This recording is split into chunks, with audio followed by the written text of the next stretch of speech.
Hello friends, இது உங்கள் சபரியன் family. சபரியன் ஃபேமிலியில் நீங்களும் ஒருத்தராகணும்னு நினைக்கிறீங்களா? அப்போ உடனே நம்ம சேனலை சப்ஸ்கிரைப் பண்ணி வச்சுக்கோங்க. இன்றைக்கி நம்ம பார்க்கக்கூடிய ரெசிபி என்னென்னு பார்த்தீங்கன்னா, முட்டை போட்டு செஞ்ச முருங்கைக்காய் குழம்பு வறுத்து அரைச்சி செஞ்சுக்கோ, ரொம்ப டேஸ்ட்டாக இருக்கும். இன்றைக்கி இதை பண்ணுறதுக்கு ஒரு பாத்திரத்தில் அடுப்பில் வச்சுக்கிறேன். அது நல்லா சூடானதுக்கு அப்புறமா 2 கைப்பிடி நிறைய தேங்காய் சேர்த்துக்கிறேன். ஃப்ரெஷ்ஷாக துருவின தேங்காய். இந்த தேங்காவை வந்து நம்ம நல்லா ட்ரை ரோஸ்ட் பண்ணணும். அப்போ தான் இந்த குழம்பு வந்து டேஸ்ட் ரொம்ப நல்லாயிருக்கும். இந்த தேங்காய் கூட நம்ம பெருசாக ரொம்ப மசாலாலாம் சேர்க்க போகிறது கிடையாது. சிம்பிளான மசாலா தான் சேர்க்க போகிறோம். நம்ம டேஸ்ட் வந்து ரொம்ப நல்லாயிருக்கும். இப்போ இதில் 1 டீஸ்பூன் அளவுக்கு சோம்பு இருக்கு இல்லையா, சோம்பு சேர்த்துக்கிறேன். இந்த சோம்பு மட்டும்தான், வேறு கறி மசாலா எதுவுமே நம்ம சேர்க்க போகிறது கிடையாது. சோம்பு சேர்த்துட்டு நல்லா இதை வந்து இந்த கலர் பார்த்திங்கன்னா தேங்காய் வந்து கொஞ்சம் ரோஸ்டாக ஆரம்பிச்சிருச்சு. இப்போ வந்து இது இந்த சூட்டோடு சேர்ந்து நமக்கு சோம்பும் வந்து நல்லா வந்து ஃப்ரை ஆகட்டும். கூடவே 1 டீஸ்பூன் அளவுக்கு தனி மிளகாத்தூள் ஆட் பண்ணிக்கலாம். இப்போ உங்களுக்கு பார்க்கும்போது தெரியும் நம்ம தேங்காய் வந்து எந்த அளவுக்கு நமக்கு ரோஸ்ட்டாக இருக்குதுன்னு சொல்லி. அதுக்கப்புறமா தான் நம்ம மிளகாத்தூள் ஆட் பண்ணோம். ஆட் பண்ணிவிட்டு இப்போ இதை வந்து தனியாக வந்து பாத்திரத்தில் எடுத்து ஆற வச்சுக்கிறேன். நமக்கு பாத்திரம் ரொம்ப சூடாக இருந்ததுனால டக்குன்னு சொல்லி நல்லா ரோஸ்ட் ஆகிடுச்சு எல்லாமே. இப்போ ஒரு 1/2 டீஸ்பூன் அளவுக்கு சின்ன ஜீரகம் ஆட் பண்ணிக்கிறேன். ஒரு 4-5 பல் பூண்டு. இது எல்லாத்தையும் நல்லா பேஸ்ட்டாக வந்து தண்ணி சேர்த்து அரைச்சிக்கலாம். அடுத்து நம்ம இப்போது இந்த குழம்பு வைக்கிறதுக்கு பாத்திரத்தை அடுப்பில் வச்சாச்சு. பாத்திரம் நல்லா காஞ்சதுக்கு அப்புறமா தேவையான அளவுக்கு எண்ணெய் ஊற்றிக்கலாம்.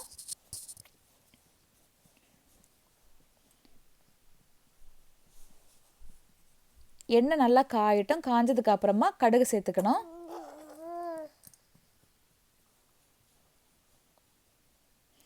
கடுகு நல்லா பொரியட்டும். பொரிஞ்சதுக்கு அப்புறமா ஒரு கொத்து கருவேப்பிலை ஆட் பண்ணிக்கிறேன்.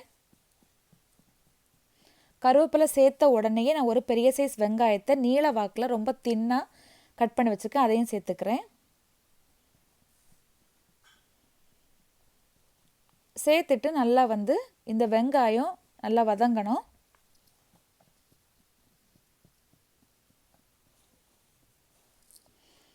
இப்போ பார்த்திங்கன்னா நமக்கு வெங்காயம் வந்து வெங்காயத்து கூட நம்ம வதங்குறதுக்கு உப்பு எதுவுமே சேர்க்க போகிறது கிடையாது.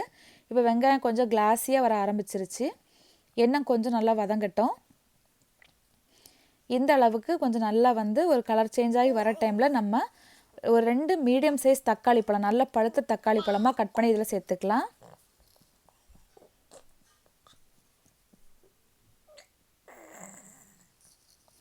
இந்த தக்காளி பழம் கொஞ்சம் நல்லா வந்து வதங்கணும். இந்த டைமில் தக்காளி பழத்துக்காக நான் கொஞ்சமாக உப்பு சேர்த்துக்கிறேன். இதில்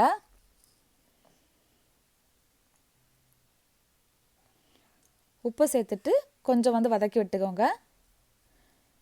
நமக்கு அடுத்தது முருங்கைக்காயும் உடனே சேர்த்துக்கலாம். ஏன்னா நமக்கு தக்காளியும் முருங்கைக்காயும் ஒன்றா முருங்கைக்காய் வந்து வேகிறதுக்கு டைம் ஆகும் இல்லையா, அதனால முருங்கைக்காயும் தக்காளியும் சேர்ந்து நமக்கு வெந்துடும்.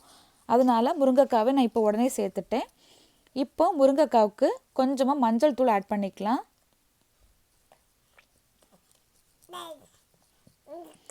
மஞ்சள் தூள் ஆட் பண்ணிவிட்டு முருங்கைக்காவுக்கு தேவைப்படுற அளவுக்கு கொஞ்சமாக உப்பும் சேர்த்துக்கலாம்.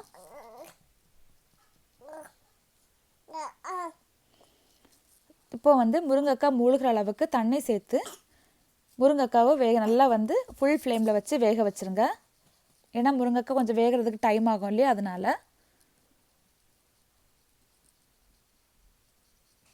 ரொம்ப தண்ணி வேண்டாம். நம்ம இன்றைக்கி ரொம்ப குழம்பு மாதிரி பண்ண போகிறது கிடையாது, செமி கிரேவி தான். இப்போ கொஞ்சமாக உப்பு சேர்த்துக்கிறேன். முருங்கைக்காய் தேவையான அளவுக்கு உப்பு.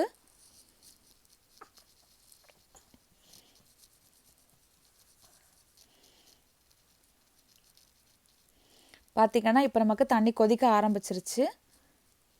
இந்த டைமில் நம்ம அரைச்சி வச்சுருக்கக்கூடிய பேஸ்ட்டு, மசாலா அரைச்சி வச்சுருக்கோம் இல்லையா, அதையும் சேர்த்துக்கலாம்.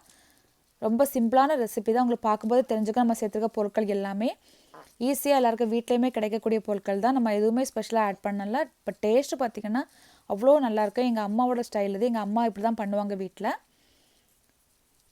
தண்ணி வந்து பார்த்திங்கன்னா நமக்கு இந்த அளவுக்கு போதும். இது வந்து சுண்டி வரும்போது நம்ம கரெக்டாக இருக்கும். பாருங்கள் நல்லா வந்து கொதிக்க ஆரம்பித்து இந்த டைமில் நான் ஒரு 3/4 டீஸ்பூன் அளவுக்கு, அதாவது 1.5 டீஸ்பூன் அளவுக்கு நம்ம தனி மிளகாத்தூள் ஆட் பண்ணால் அதுக்கு பாதி மல்லித்தூள் ஆட் பண்ணிக்கலாம். இது வந்து வறுத்த மல்லித்தூள், வீட்டிலேயே வறுத்த மல்லித்தூள் தான் இது. இப்போது நமக்கு நல்லா கொதிச்சிட்ருக்கு. முருங்கைக்காயும் ஓரளவுக்கு வெந்துருச்சு. இந்த டைமில் முட்டையை வந்து அடித்து ஊற்றிடலாம். நான் இப்போ 3 முட்டை சேர்க்க போகிறேன். அந்த முருங்கைக்காவை கொஞ்சம் தள்ளி வச்சுட்டு நான் வந்து 3 முட்டையும் அடித்து சேர்த்துக்கிறேன். முட்டை ஊற்று டைம் வந்து அடுப்பை வந்து சிம் பண்ணிக்கோங்க. ஃபுல் ஃப்ளேமில் இருந்து அப்படின்னு சொன்னால் நமக்கு முட்டை வந்து அப்படியே பிரிஞ்சு போயிடும். அதனால அடுப்பை சிம் பண்ணி வச்சுட்டு முட்டையை வந்து அடித்து ஊற்றணும்.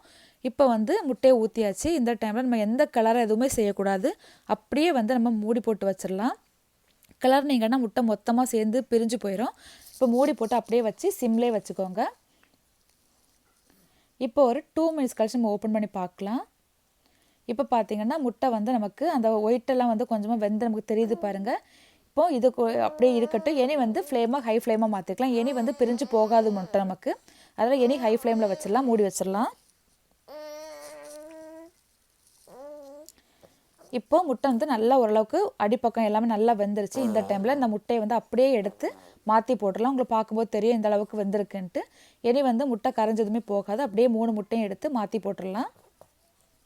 இந்த முட்டையில் அந்த முருங்கைக்காவோட சாறு அந்த அந்த ஃப்ளேவர்லாம் இறங்கிட்டு உப்பு மிளகாத்தூள்லாம் பிடிச்சிட்டு அவ்வளோ டேஸ்ட்டாக இருக்கும் சாப்பிட்றதுக்கு.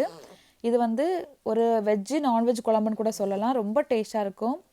இது செஞ்சு பார்த்து சாப்பிட்டீங்கன்னா கண்டிப்பாக வாரத்துக்கு ஒரு டைம் இதை செஞ்சு சாப்பிடுவீங்க. முருங்கைக்காய் சீசன் வந்தாலே இது அடிக்கடி செஞ்சு சாப்பிட நமக்கு தோணும். ஒரு முருங்கைக்காய் நான் சேர்த்துருக்கேன். இதில் பெரிய முருங்கைக்காய் இது. நீங்கள் வந்து வேணால் ஒரு 2 முருங்கைக்காய் கூட சேர்த்துக்கலாம். முருங்கைக்காய் வந்து எவ்வளோ வேணாலும் நீங்கள் சேர்த்துக்கலாம். இந்த டிஷ் யாருக்கெல்லாம் பிடிச்சுன்னு சொல்லிட்டு கண்டிப்பாக கமெண்டில் சொல்லுங்கள். தேங்க்யூ.